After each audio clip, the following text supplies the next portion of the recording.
Quando Coriolanus chegou ao apartamento, sua avó deu uma olhada nele e sugeriu que tirasse um cochilo antes do jantar. Ele caiu na cama, sentindo-se estressado demais para conseguir dormir. Mas, quando se deu conta, Tigris já estava sacudindo seu ombro delicadamente. Uma bandeja em sua mesa de cabeceira espalhava o aroma reconfortante de sopa com macarrão. Às vezes o açougueiro dava carcaças de frango de graça para ela, que fervia e preparava alguma coisa maravilhosa. Corio, disse ela. Satiria ligou 3 vezes e não consigo pensar em mais desculpas. Acorde, coma um pouco e ligue para ela. Ela perguntou sobre Clemencia? Todo mundo sabe? Perguntou ele de repente. Clemencia Dovecote? Não. Por que ela perguntaria? Perguntou Tigris. Foi tão horrível. Ele contou a história com todos os detalhes asquerosos. Enquanto ele falava, toda a cor sumiu do rosto da prima. Adrá, Gaul fez as serpentes picarem ela? Por causa de uma mentirinha boba daquelas. Fez, e não se importou nem um pouco se Clemencia sobreviveria ou não. Só me mandou sair para poder fazer o lanche da tarde. Que sádica! Ou completamente maluca, disse Tigris. Você acha que deveria denunciá-la?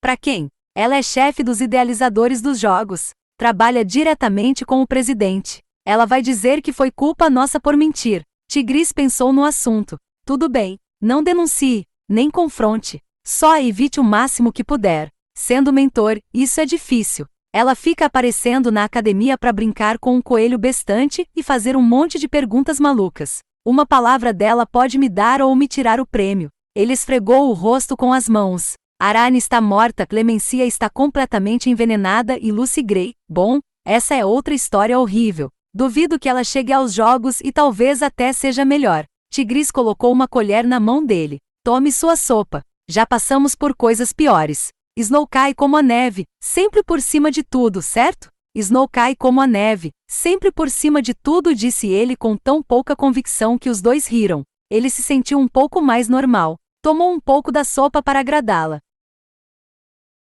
Percebeu que estava morrendo de fome e devorou a tigela toda.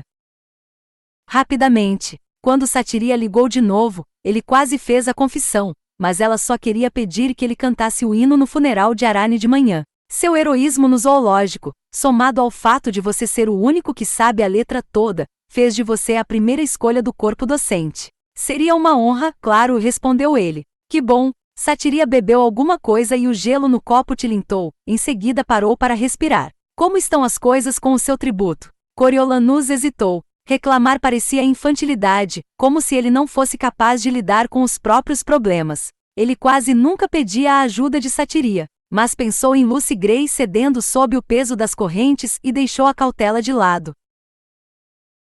Nada bem, eu vi Lucy Gray hoje, só por 1 minuto. Ela está muito fraca. A capital não deu nada para ela comer, desde que ela saiu do Distrito 12? Ora, isso foi há quanto tempo? 4 dias. Perguntou Satiria, surpresa. 5? Acho que ela não vai sobreviver até os Jogos Vorazes. Não vou nem ter um tributo para mentorar, disse ele. Muitos de nós não terão. Bom, isso não é justo. É como mandar que você faça um experimento com equipamentos quebrados, respondeu ela. E agora os jogos serão adiados por pelo menos 1 ou 2 dias. Ela fez uma pausa e acrescentou. Vou ver o que posso fazer. Ele desligou e se virou para Tigris. Querem que eu cante no funeral. Ela não mencionou Clemencia. Devem estar guardando o segredo. Então façam mesmo, disse Tigris. Talvez finjam que a coisa toda não aconteceu. Talvez nem contem ao reitor Igoboton, disse ele, se animando. Mas outro pensamento lhe ocorreu. Tigris, acabei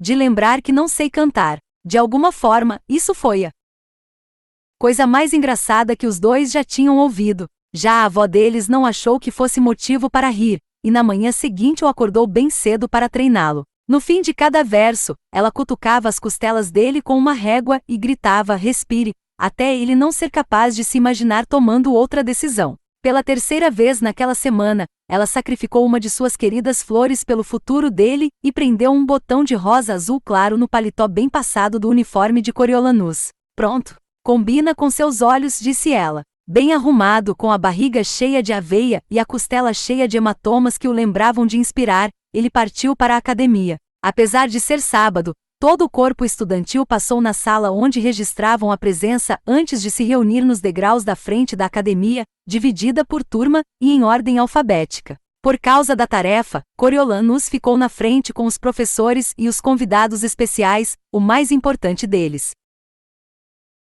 sendo o presidente Ravenstiel. Satiria repassou rapidamente o programa com ele, mas a única coisa que ficou na cabeça foi que sua interpretação do hino abriria a cerimônia. Ele não se importava de falar em público, mas nunca tinha cantado para uma plateia. Havia poucas ocasiões para isso em Panem. Foi um dos motivos para a canção de Lucy Gray ter chamado tanta atenção. Ele acalmou os nervos lembrando a si mesmo que, mesmo que uivasse como um cão, não havia muito com que o comparar. Do outro lado da avenida, as arquibancadas temporárias montadas para a procissão funerária se encheram rapidamente de pessoas vestidas de preto, a única cor que todo mundo com certeza tinha, considerando a perda de pessoas amadas durante a guerra. Ele procurou os Crane, mas não os viu na multidão. A academia e os prédios ao redor estavam decorados com faixas funerárias e bandeiras da capital em todas as janelas. Numerosas câmeras estavam posicionadas para gravar o evento.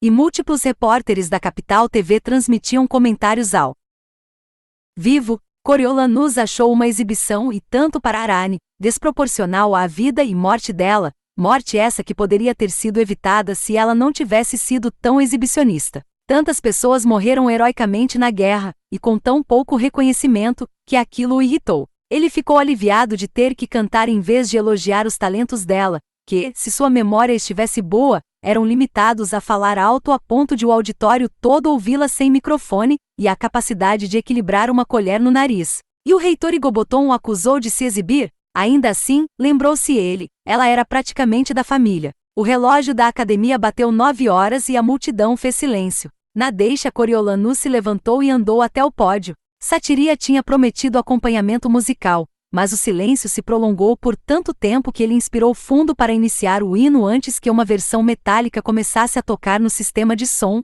dando a ele uma curta introdução. Pérola de Panem, cidade majestosa. Com o passar dos anos, você brilha mais.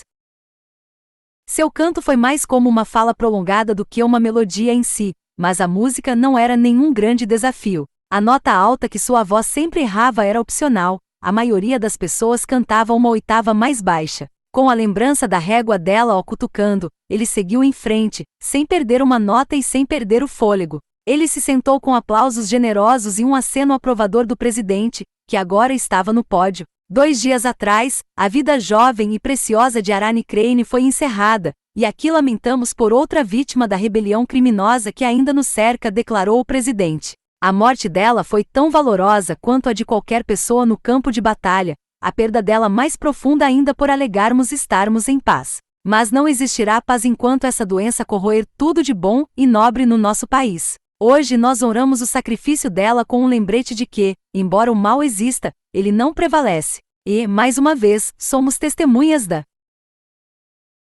nossa grande capital trazendo justiça para Panem. Os tambores começaram uma melodia lenta e grave, e a multidão se virou quando a procissão funerária dobrou a esquina e entrou na rua. Embora não tão larga quanto a Corso, a Via Sofolares acomodava facilmente a guarda de honra dos pacificadores, com 20 homens lado a lado e 40 em fila, que entrou em uniformidade impecável no ritmo dos tambores. Coriolanus tinha questionado a estratégia de contar aos distritos sobre um tributo ter matado uma garota da capital, mas agora entendeu o motivo. Atrás dos pacificadores havia um caminhão com caçamba comprida e um guindaste em cima. Bem no alto, o corpo cravejado de balas da garota do Distrito 10, Brand, estava pendurado no gancho. Algemados na caçamba do caminhão, imundos e subjugados, estavam os 23 tributos restantes. O comprimento das correntes impedia que eles se levantassem, então eles ficaram agachados ou sentados no chão de metal. Era mais uma oportunidade de lembrar aos distritos que eles eram inferiores e que haveria consequências negativas pela resistência deles. Ele viu Lucy Gray tentando manter um pouco de dignidade, sentada o mais ereta que as correntes permitiam, e olhando firme para a frente, ignorando o cadáver balançando delicadamente acima. Mas não adiantava. A sujeira, as algemas, a exibição pública, era coisa demais para deixar de lado.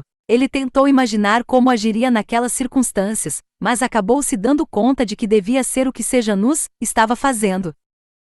Parou. Outro batalhão de pacificadores seguia os tributos, abrindo caminho para um quarteto de cavalos. Estavam decorados com guirlandas e puxavam uma carroça decorada com um caixão branco coberto de flores. Atrás do caixão estavam os Crane, em uma carruagem puxada por cavalos. Pelo menos a família teve a decência de parecer incomodada. A procissão parou quando o caixão chegou à frente do pódio. Adra Gaú, que estava sentada ao lado do presidente, se aproximou do microfone. Coriolanus achava um erro permitir que ela falasse em um momento daqueles, mas ela devia ter deixado seu lado maluco e suas pulseiras de cobra cor-de-rosa em casa, porque falou com clareza severa e inteligente. Arane Crane, nós, seus concidadãos de Panem, prometemos que sua morte não será em vão. Quando um de nós é atingido, nós reagimos com o dobro de intensidade. Os jogos vorazes continuarão, com mais energia e compromisso do que antes, e acrescentaremos seu nome à longa lista de inocentes que morreram defendendo uma terra honrada e justa. Seus amigos, familiares e concidadãos a saúdam e dedicam a 10ª edição dos Jogos Vorazes à sua memória. Agora aquela barulhenta da Arane era defensora de uma terra honrada e justa. Sim, ela entregou a vida enquanto provocava um tributo com um sanduíche, pensou Coriolanus. A lápide dela bem que poderia dizer acidente por risadas mesquinhas. Uma fileira de pacificadores com faixas vermelhas levantou as armas e deu vários tiros por cima da procissão, que depois seguiu alguns quarteirões e dobrou uma esquina. Conforme a multidão foi dispersando, várias pessoas interpretaram a expressão de sofrimento no rosto de Coriolanus como dor pela morte de Arane quando, ironicamente, ele só sentia vontade de matá-la de novo. Ainda assim, ele achava que tinha se portado bem, isso até se virar e encontrar o reitor Igoboton olhando para ele com superioridade. Minhas condolências pela perda da sua amiga, disse o reitor, e pela perda da sua aluna. É um dia difícil para todos nós. Mas a procissão foi emocionante, respondeu Coriolanus. Você achou? Eu achei excessiva e de péssimo gosto, disse o reitor Igoboton. Tomado de surpresa, Coriolanus soltou uma gargalhada curta, mas se recuperou e tentou parecer chocado. O reitor desceu o olhar para o botão de rosa azul na lapela de Coriolanus. É impressionante como pequenas coisas mudam. Depois de tantas mortes, depois de tantas promessas agonizantes de lembrar o que custam, depois de tudo aquilo. Ainda não sei distinguir o botão da flor e ele deu uma batidinha com o indicador na flor para ajustar o ângulo e sorriu. Não se atrase para o almoço. Eu soube que tem torta. A única coisa boa do encontro foi que realmente havia torta, desta vez de pêssego, no buffet especial no refeitório da escola. Diferentemente do dia da colheita, Coriolanus encheu o prato de frango frito e pegou o maior pedaço de torta que encontrou. Cobriu os pãezinhos com manteiga e tomou 3 copos de ponche de uva, sendo que o último copo ficou tão cheio que ele manchou o guardanapo de linho ao beber. As pessoas que falassem. O aluno principal da cerimônia precisava de alimento. Mas, enquanto comia, ele percebeu aquela reação como um sinal de que seu talento para o autocontrole estava sumindo. Ele botou a culpa no reitor Igoboton e no assédio contínuo que sofria dele. O que era aquilo de que ele ficou falando hoje? Botões? Flores? Ele devia estar trancado em um hospício ou, melhor ainda, devia ser deportado para um posto distante. Deixar as pessoas decentes da capital em paz. Só de pensar nele, Coriolanus decidiu pegar mais torta.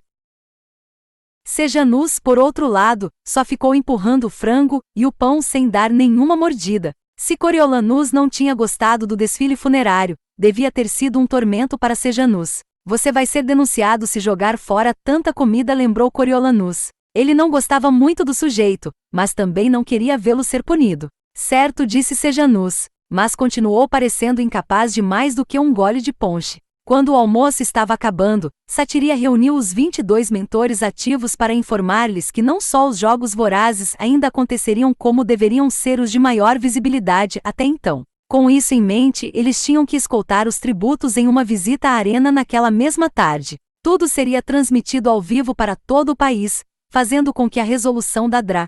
Gaú no funeral ficasse clara. A chefe dos idealizadores dos jogos achava que separar os jovens da capital dos jovens dos distritos sugeria fraqueza, como se eles tivessem medo demais do inimigo para estar na presença deles. Os tributos ficariam algemados, mas não completamente acorrentados. Os atiradores de elite dos pacificadores estariam entre os guardas, mas os mentores tinham que ser vistos lado a lado com seus tributos. Coriolanus sentiu certa relutância entre os colegas. Vários pais tinham feito reclamações sobre a segurança deficiente depois da morte de Arane. Mas ninguém falou nada, pois nenhum deles queria ser visto como covarde. A coisa toda parecia perigosa e uma péssima ideia, o que impediria os outros tributos de se virarem contra os mentores. Mas ele nunca recusaria. Uma parte dele se perguntava se Gaul não estava esperando outro ato de violência para poder punir outro tributo, talvez ao vivo, na frente das câmeras. Essa mais nova exibição da insensibilidade da Gaul provocou nele uma sensação de revolta. Ele olhou para o prato de Sejanus. Terminou? Não consigo comer hoje, disse Sejanus. Não sei o que fazer com isso.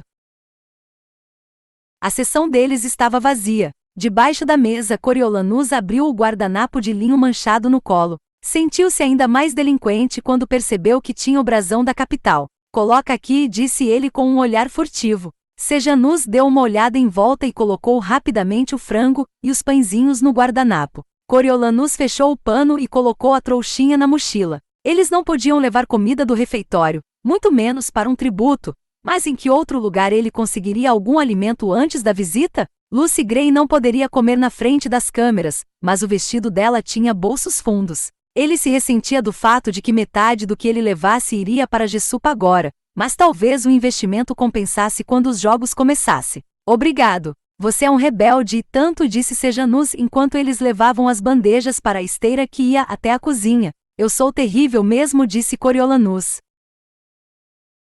Os mentores entraram em algumas vans da academia e foram para a arena da capital, que tinha sido construída do outro lado do rio para impedir que o centro fosse tomado pela multidão. Na época, o anfiteatro enorme e moderno fora local de muitos esportes, entretenimento ou eventos militares. As execuções públicas dos inimigos aconteciam ali durante a guerra, tornando a arena um alvo dos bombardeios rebeldes. Apesar de a estrutura original ainda estar de pé, mostrava-se maltratada, instável agora, útil apenas como local para os jogos vorazes. O campo verdejante de grama bem cuidada morrera por descuido. Estava cheio de crateras de bombas, com ervas daninhas sendo o único verde a despontar da terra. Havia destroços das explosões como pedaços de metal e pedra, caídos por toda parte, e o muro de 5 metros que envolvia o campo estava rachado e perfurado de tiros. A cada ano, os tributos eram trancados lá dentro sem nada além de um arsenal de facas, espadas, maças e instrumentos similares que facilitariam o derramamento de sangue enquanto a plateia assistia de casa. No final dos jogos, quem conseguisse sobreviver era enviado de volta ao seu distrito, os corpos eram removidos, as armas coletadas e as portas eram trancadas até o ano seguinte. Sem manutenção, sem limpeza. O vento e a chuva podiam até tirar as manchas de sangue, mas as mãos da capital não fariam isso. A professora Cicle, acompanhante deles na visita, mandou que os mentores deixassem seus pertences nas vans quando chegaram. Coriolanus enfiou o guardanapo cheio de comida em um dos bolsos da frente da calça e o manteve coberto com o paletó. Quando eles saíram do ar-condicionado para o sol ardente, ele viu os tributos parados em fila com algemas, vigiados por pacificadores. Os mentores foram orientados a assumirem uma posição ao lado dos respectivos tributos, que tinham sido enfileirados numericamente, de forma que ele ficou perto do final com Lucy Gray. Só Jessup e sua mentora, Lysistrata, que na balança não devia chegar nem a 45 quilos, estavam atrás dele. Na frente dele, o tributo de Clemencia Reaper, o que o estrangulara no caminhão, estava parado sozinho olhando para o chão. Se houvesse um confronto entre mentores e tributos, a sorte não estava a favor de Coriolanus. Apesar da aparência delicada, Lysistrata tinha alguma força. Como filha dos médicos que tratavam o presidente Ravensteel, ela teve sorte de conseguir uma mentoria, e ao que parecia, estava se esforçando para criar uma conexão com Jessup. Eu trouxe pomada para o seu pescoço, Coriolanus ouviu sussurrar. Mas você precisa deixar escondido. Jessup grunhiu, concordando. Vou botar no seu bolso quando puder. Os pacificadores retiraram as barras pesadas da entrada. As portas enormes se abriram e revelaram um saguão gigantesco cheio de estandes fechados com tábuas e posteres manchados anunciando eventos de antes da guerra. Mantendo a formação, os jovens seguiram os soldados para o outro lado do saguão. Havia uma série de roletas altas, cada uma com 3 braços curvos de metal, cobertas de uma camada densa de poeira. Era preciso uma ficha da capital para permitirem a entrada, a mesma ainda usada para a passagem de bonde. Essa entrada era para os pobres, pensou Coriolanus. Ou talvez não os pobres. A palavra plebeu surgiu em sua mente. A família Snow entrava na arena por outra porta, separada por uma corda de veludo. Certamente seu camarote não era acessado com uma ficha de bonde. Diferentemente da maior parte da arena, tinha teto, uma janela de vidro retrátil e ar-condicionado, coisas que deixavam confortáveis até os dias mais quentes. Um avox lhes era designado e levava comida, bebida e brinquedos para ele e Tigris. Se ficasse entediado, podia cochilar nos assentos macios e forrados. Os pacificadores posicionados junto a 2 roletas colocavam fichas no local designado, para que cada tributo e mentor pudesse passar simultaneamente. A cada rotação, uma voz alegre dizia: "Divirta-se. Não dá para tirar essa barreira de roletas?" Perguntou a professora Cicle. "Nós poderíamos se tivéssemos a chave, mas parece que ninguém sabe onde está", disse um pacificador. "Divirta-se", disse a roleta para Coriolanus quando ele passou. Ele forçou para trás a barra que havia à sua cintura e percebeu que a roleta não permitia saída, apenas entrada. Seus olhos percorreram a parte de cima, onde barras de ferro preenchiam o espaço até a passagem em arco. Ele concluiu que os clientes dos lugares baratos deviam sair por outro lugar. Embora isso provavelmente fosse visto como algo positivo para dispersar uma multidão, não acalmou em nada um mentor nervoso com um passeio questionável. Do outro lado das roletas, um esquadrão de pacificadores entrou em uma passagem, guiado somente pelo brilho vermelho de luzes de emergência no chão. Dos 2 lados, havia passagens menores em arco que levavam a níveis diferentes de assento, conforme indicado. A fila de tributos e mentores acompanhou o deslocamento, ladeada por colunas apertadas de pacificadores. Quando eles entraram na penumbra, Coriolanus aproveitou a ideia de Lisistrata e usou a oportunidade para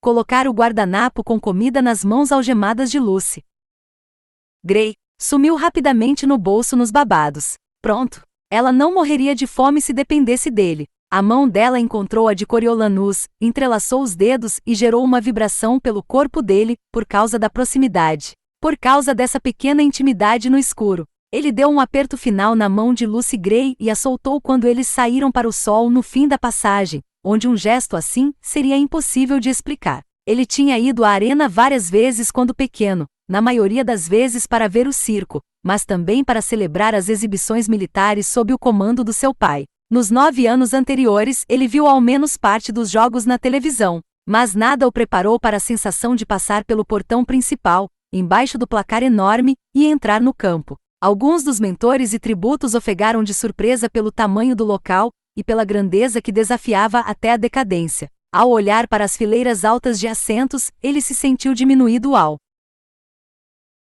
ponto da insignificância. Uma gota de chuva numa inundação. Uma pedrinha numa avalanche. A visão das equipes de televisão o levou de volta a si, e ele ajustou o rosto para transmitir a ideia de que nada impressionava muito um Snow. Lucy Gray, que parecia mais alerta e se movendo melhor sem o peso das correntes, acenou para Lepidus Mousey, mas, como todos os repórteres, ele permaneceu com expressão pétrea e não se envolveu. A orientação tinha sido clara, seriedade e retaliação eram a marca do dia. O uso que Satiria tinha feito da palavra visita sugerira uma excursão, e embora ele não achasse que seria prazerosa, também não esperava a tristeza palpável do lugar. Os pacificadores que os acompanhavam se espalharam enquanto os jovens seguiam o esquadrão frontal pela área oval, formando um desfile poeirento e apático. Coriolanus se lembrou dos artistas de circo fazendo a mesma rota, montados em elefantes e cavalo, cheios de brilho nas roupas e transbordando alegria. Com a exceção de Sejanus, é provável que todos os seus colegas também já tivessem estado na plateia. Ironicamente, Arani já estivera no camarote ao lado do dele, usando uma fantasia com lantejoulas e gritando o mais alto que conseguia.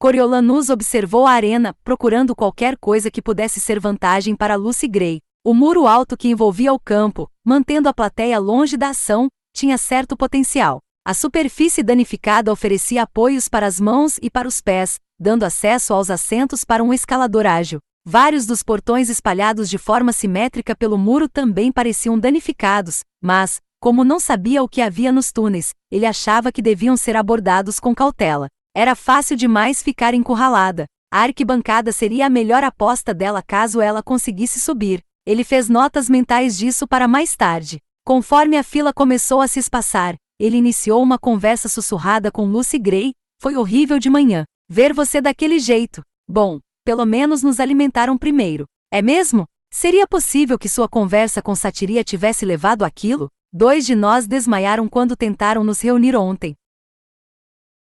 À noite, acho que concluíram que, se querem que sobre alguém para o show, eles vão ter que nos alimentar. Foi praticamente só pão e queijo. Ganhamos jantar e café da manhã. Mas não se preocupe, há bastante espaço para isso que tem no meu bolso. Ela soava mais como ela mesma agora. Foi você que ouvi cantar? Ah, foi, admitiu ele. Me pediram para cantar porque achavam que Arane e eu éramos muito amigos. Não éramos. E estou constrangido de você ter me ouvido. Gostei da sua voz. Meu pai teria dito que tinha autoridade. Só não gostei muito da música, e respondeu Lucy Gray. Vindo de você, é um elogio e tanto. Ela o cutucou com o cotovelo. Eu não espalharia isso. A maioria das pessoas aqui me acha mais rasteira do que barriga de cobra. Coriolanus balançou a cabeça e sorriu. O quê? Você usa umas expressões engraçadas. Não intrinsecamente engraçadas, mas fascinantes, se disse ele.